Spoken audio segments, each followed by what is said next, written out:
So for this little video here, we're going to look at ionization energy, atomic radius, and ionic radius. So remember, on your periodic tables, as we go to the right, the ionization energy gets larger. So the helium is going to have the larger ionization energy. It's going to take more energy for you to remove one of his electrons. As we go up, the ionization energy gets greater because you're closer to the nucleus, making it harder to pull it away. So let's go down here and just look at sodium compared to magnesium. So as we go to the right, the arrow tells us that magnesium should have a higher ionization energy. So we're going to come down here and we notice that sodium's is 495, magnesium is 737. So it makes sense. As we move to the right, the ionization energy of magnesium is more. It takes more energy for you to remove one of his electrons.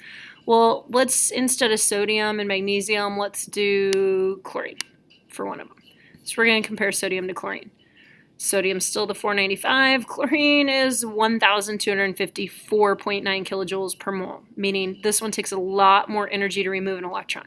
Okay, that should make sense. Chlorine doesn't want you to remove them. It wants to take one to get to that full octet.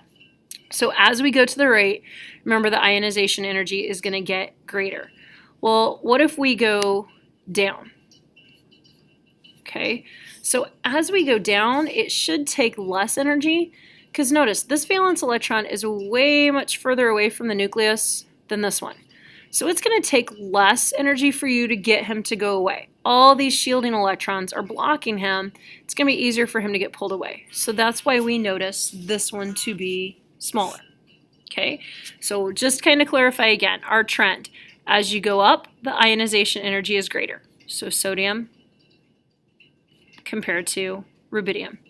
As you go across, the ionization is greater because it takes more energy as they reach that closer to 8. Okay, next thing that we want to look at is we want to look at atomic radius.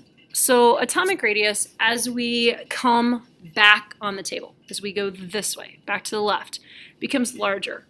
There's a smaller effective nuclear charge, making these guys take up more space.